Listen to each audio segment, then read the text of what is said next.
मार्गशीर्ष माह की शुक्ल पक्ष की एकादशी के दिन महाभारत की रणभूमि कुरुक्षेत्र में भगवान श्री कृष्ण द्वारा अर्जुन को दिया गया दिव्य ज्ञान गीता के उपदेश के रूप में जाना जाता है।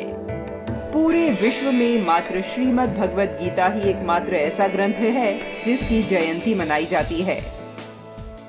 कुरुक्षेत्र की रणभूमि में अर्जुन के सारथी बने भगवान श्री कृष्ण ने उन्हें मोह में फंसता देख अर्जुन को उनके कर्म और कर्तव्य से अवगत करवाया और जीवन की वास्तविकता से उनका सामना करवाया।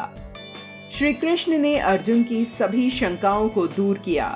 उनके बीच हुआ यह संवाद ही श्रीमद् भगवद गीता है, जो आज भी लोगों को सही गलत में फर्क समझने एवं जीवन को ठीक तरीके से जीने का तरीका सिखाती है। महाभारत काल से लेकर आज तक श्रीमद् भगवद गीता मानव जीवन के हर उस पहलू को छूती है जिसमें एक आम आदमी अपने जीवन काल से गुजरता है। भारतीय स्वाधीनता संग्राम के समय में भी स्वाधीनता सेनानियों को कर्तव्य पथ पर डटे रहने की प्रेरणा भगवद गीता से ही मिलती थी। यही कारण था कि कई स्वतंत्रता सेनानियों के विचारों में गीता के दिव्य ज्ञान की झलक दिखती थी और वह हमेशा अपने साथ श्रीमद् भगवद गीता रखते थे। इन महान हस्तियों का मानना था कि गीता के माध्यम से उन्हें अपने जीवन में मार्गदर्शन मिलता है। भगवद गीता ने अनगिनत लोगों को प्रेरणा दी है और उनके जीवन को बदलने में महत्वपूर्ण भूमिका निभाई है। युवा क्रांतिकारी खुदीराम बोस को मात्र 18 साल की उम्र में फांसी दे दी गई थी। फांसी चढ़ते समय उनके साथ श्रीमद् भगवद गीता थी।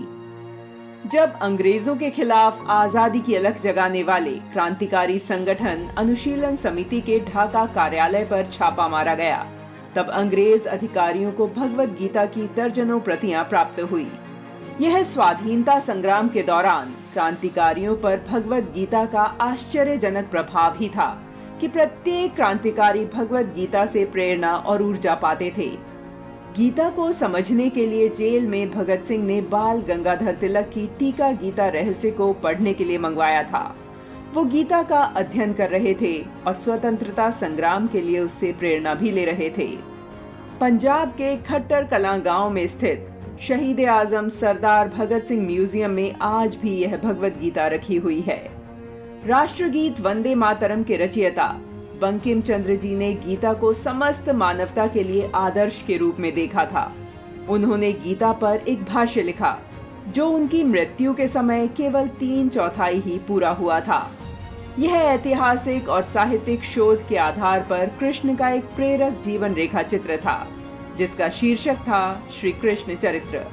स्वतंत्रता सेनानी दामोदर पंत चापेकर और मदन लाल ढींगरा को ब्रिटिश सरकार ने जब फांसी दी तो उन्होंने भी फांसी के समय भगवद गीता को धारण किया हुआ था। वहीं जब बिहार के पहले मुख्यमंत्री कृष्ण सिंह ने अपने साथियों के साथ आजादी का सपना देखा था तो कष्टहरणी गंगा घाट पर एक हाथ में गीता और दूसरे हाथ में गंगा जल लेकर आजादी का संकल्प लिया था। नेताजी सुभाष चंद्र बोस के भतीजे के अनुसार नेताजी जो सामान सदैव अपने साथ रखते थे उनमें से एक श्रीमद् भगवद गीता भी थी। ब्रिटिश सामाजिक कार्यकर्ता एनी बेसेंट भगवद गीता का अनुवाद करने वाली पहली महिला हैं। उन्होंने भगवद गीता का अनुवाद द लॉर्ड सॉन्ग्स के नाम से किया। उनके अनुसार आध्यात्मिक व्यक्ति बनने के लिए जरूरी नहीं है कि कोई व्यक्ति एकाकी जीवन बिताए। भगवद गीता हमें सिखाती है कि कैसे ईश्वर को सांसारिक जीवन में रहते हुए पाया जा सकता है। इसे पाने के लिए बाधाएं हमारे अंदर मौजूद हैं और हम उसे बाहरी जीवन में ढूंढते हैं। भगवद गीता जीवन प्रबंधन का अमूल्य ग्रंथ है जो भारत की ही नहीं अपितु संपूर्ण मानव जाति की धरोहर है। एनी बेसेंट सहित दुनिया की कई अन्य महान विभूतियों द्वारा प्रायः गीता का उल्लेख किया जाता है। इन महान हस्तियों का मानना है कि गीता के माध्यम से उन्हें अपने जीवन में मार्गदर्शन मिलता है। भगवद गीता ने अनगिनत लोगों को प्रेरणा दी है और उनके जीवन को बदलने में महत्वपूर्ण भूमिका निभाई है। इसी प्रेरणा का परिणाम है कि भगवद गीता को 80 भाषाओं में अनुवाद किया जा चुका है।